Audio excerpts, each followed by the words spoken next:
महीने में एक बार 1 चम्मच एक प्लांट में आप देंगे तो आपके यहाँ फूलों की भरमार हो जाएगी। नर्सरी वाले यही करते हैं, जो सबसे सस्ता फर्टिलाइज़र होता है वो अपने प्लांट्स में देते हैं। और नमस्ते फ्रेंड्स, गार्डनिंग विद वंदना में आपका स्वागत है। आज मैं आपको जरबेरा दिखाऊंगी और जरबेरा की कई वैरायटियों को दिखाऊंगी और उसमें मैं आपको बताऊंगी कि जो मरते हुए जरबेरा हैं या जिनमें कोई रोग लग गया है उन्हें हम इस समय कैसे ठीक कर सकते हैं। आप जब ये मेरा वीडियो देख रहे हैं, ये अक्टूबर के महीने में मैंने वीडियो बनाया है और जैसे जैसे सर्दियां आनी शुरू होती हैं ये प्लांट ठीक होना शुरू होता है, फ्लावरिंग का टाइम आ जाता है। और जब किसी प्लांट में फ्लावरिंग का टाइम आ जाए तो ये हमारा काम है कि उसको और इंक्रीज करने के लिए, उसकी हेल्थ को और अच्छा बनाने के लिए हमें उसमें कुछ खाद देनी चाहिए, कुछ ऐसी चीज़ें देनी चाहिए जो कि उसके ग्रोथ को बढ़ाएं। और विंटर के टाइम में आप जरबेरा को उगाएं और वो आपके लिए इजी रहता है इस पौधे को समझने के लिए। थोड़ा सा ये अन्य जो प्लांट हम लगाते हैं उनसे थोड़ा सा अलग है, लेकिन इसकी खूबसूरती, इसके फूलों की खूबसूरती और इनके जो फूल हैं वो लॉन्ग लास्टिंग होते हैं। एक बार फूल आ जाएँ तो 20 दिन रहते हैं। तो वो सारी चीज़ें मैं आपको बताऊंगी कि वो सारी केयर टिप्स भी दूंगी और फर्टिलाइज़र भी दिखाऊंगी। और कुछ एक जरबेरा होते हैं जब हम नर्सरी से लाते हैं तो बहुत हेल्दी रहते हैं, लेकिन धीरे धीरे करके उसमें डिजीज़ लगने लगती हैं, वो ख़राब होने लगते हैं। तो उन पौधों को भी हम कैसे बचाएं। जरबेरा की जो वैरायटी आती है, जैसे ये वाली जो वैरायटी है ये थोड़ी सी देसी वैरायटी है। इसमें फ्लावरिंग अच्छी होगी लेकिन थोड़े से फूल छोटे आते हैं। और ये हाइब्रिड वैरायटी है। फूल देखिए अभी बहुत अच्छे नहीं आए हैं इसमें, और इसकी देखिए कितनी बड़ी सी कली है। तो इसमें देखिए कई कलियां हैं, इधर भी। जैसे जैसे सर्दियां बढ़ेंगी इनके फूल और चटक कलर के होते हैं। अब बात करते हैं कि जिनके प्लांट्स थोड़े ख़राब हो रहे हैं उन्हें अब क्या करना चाहिए। तो अब मैं आपको दिखाती हूँ वो जो ख़राब से प्लांट हैं। तो ये देखिए, ये भी जरबेरा के ही पौधे हैं और इसमें कितनी ज़्यादा डिजीज़ लगी हुई हैं। और इसके जस्ट आप पीछे इन पत्तियों को देखेंगे तो ये देखिए कितनी लश ग्रीन है बिल्कुल। और वहीं आप ये देखेंगे तो ये बिल्कुल पत्तियां भी नहीं हैं, कम हो गई हैं और पत्ते भी इनके देखिए कितने ख़राब से आ रहे हैं। तो ये बीमारी वाला पौधा है जिसमें कि डिजीज़ लग गई हैं।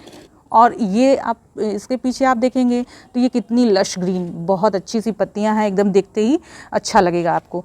तो ऐसा नहीं है कि इसमें फर्टिलाइज़र नहीं दिया गया है या इनकी केयर नहीं की गई है और इनकी कुछ ज़्यादा ही केयर की गई है, ऐसा कुछ भी नहीं है।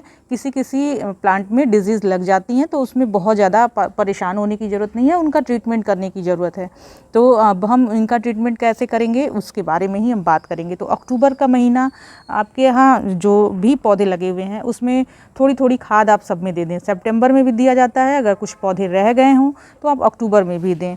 तो इनमें मैंने अभी कोई खाद इधर नहीं दी है गर्मियों के बाद से।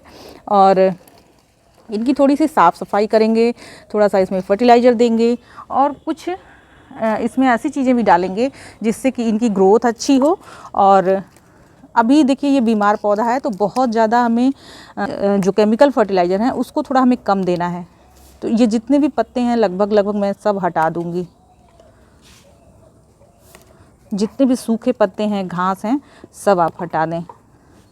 और इनकी जड़ें भी दिखाती हूँ कितनी बुरी तरह से ख़राब होने शुरू हुई हैं। देखिए इनकी जड़ें, लेकिन यह है कि पौधे में अभी थोड़ी थोड़ी जान है और थोड़ा फर्टिलाइज़र हम देंगे तो ये अच्छे से चलना शुरू हो जाएंगे। तो पहले धीरे धीरे हम इसकी गुड़ाई कर लेंगे। ज़्यादा इनके जो जड़ें हैं वो बहुत डेलिकेट होती हैं, उनको बहुत ज़्यादा दिक्कत नहीं पहुंचानी है, बहुत ज़्यादा हिलाना डुलाना नहीं है।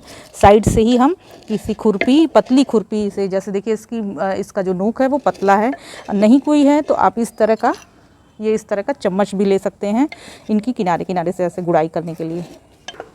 तो ये ऊपर की थोड़ी सी मैं मिट्टी ऐसे हटा लूँगी। इससे क्या है कि इनकी जड़ों में थोड़ी सी हवा लगेगी। ऐसे इनकी जड़ों के पास की जो मिट्टी है वो नहीं हटाना है, केवल साइड की जो रिम की मिट्टी है बस उसे हटाना है। तो ये देखिए आप, ये ऐसे मिट्टी मैंने हटा ली है और हल्की हल्की आप साइड से देखेंगे तो इनकी जड़ें भी दिखाई दे रही हैं। ये देखिए इनकी जड़ें दिखाई दे रही हैं। और अब हम इसमें अच्छी सी वर्मी कंपोस्ट डालते हैं। गोबर की खाद हो तो आप वो भी ले सकते हैं और वर्मी कंपोस्ट भी ले सकते हैं। बस शर्त ये है कि थोड़ा ध्यान देना होगा कि खाद जो हम ले रहे हैं वो अच्छी खासी पुरानी हो और बिल्कुल ब्लैक कलर की हो। जो पुरानी खाद है उसकी यही पहचान है। और थोड़ा सा ये किनारे किनारे देना है, इसकी जड़ों के पास नहीं देना है। ऐसे देखिए ये है नीम खली, पूरी एक मुट्ठी मैं दूंगी, ये देखिए।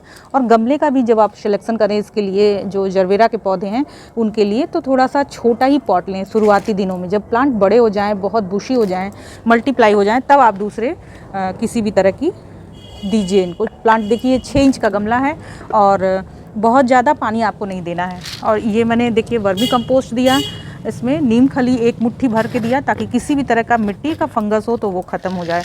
और इसके अलावा ये थोड़ी सी मैं डीएपी की खाद दे दूँगी, आधा चम्मच के करीब में है ये। और इसको ऐसे रिम में किनारे किनारे ही देना है, कभी भी जड़ों के पास फर्टिलाइज़र नहीं दिया जाता है, खास करके जो ऐसे पौधे हैं जिनकी ख़राब होने का ज़्यादा डर रहता है। तो जरबेरा ऐसा पौधा है कि इसमें फंगस बहुत लगती है, चलाना थोड़ा मुश्किल होता है, लेकिन एक बार चल जाए तो आप इसके फूल को निहारते रह जाएंगे, इतने सुंदर इसके फूल होते हैं। तो ये जो खाद मैं दे करके दिखा रही हूँ, अब इसके ऊपर से मैंने मिट्टी डाल दी है और ये इसकी अच्छे से गुड़ाई हो गई। इसमें नीम खली डाल दी जिससे कि सारे फंगस मर जाएं। और इसके बाद और वो फर्टिलाइज़र भी मैंने डीएपी दे दिया। डीएपी का फर्टिलाइज़र आप महीने में एक बार 1 चम्मच एक प्लांट में आप देंगे तो आपके यहाँ फूलों की भरमार हो जाएगी। नर्सरी वाले यही करते हैं, जो सबसे सस्ता फर्टिलाइज़र होता है वो अपने प्लांट्स में देते हैं, और क्योंकि उनके वो ज़्यादातर करते हैं और उनके फूल अच्छे आते हैं। तो ये हो गया। इसके अलावा जो मैं देने वाली हूँ वो ये है साफ फंजीसाइड। ये भी जितने भी इसकी स्टेम में, इनकी पत्तियों में जितने भी तरह के फंगस होंगे वो सारे फंगस मारेंगे। और आप देखेंगे कि इनकी पत्तियां बिल्कुल क्लोरोसिस की समस्या से ग्रसित हैं, तो इसमें बहुत सारी कमी है, मैग्नीशियम की कमी हो सकती है और भी चीज़ों की कमी हो सकती है। तो आप इसमें एप्सम सॉल्ट भी डाल सकते हैं। अभी इस समय मेरे पास यहाँ उपलब्ध नहीं है एप्सम सॉल्ट, मैं इसमें बाद में डाल दूँगी।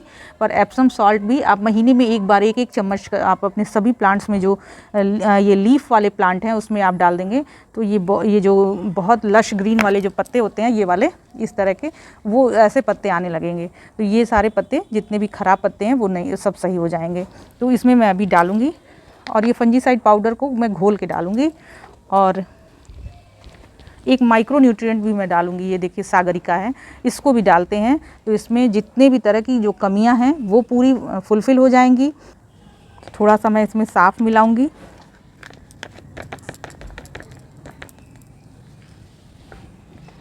और 15 से 20 बूंदे ये सागरिका,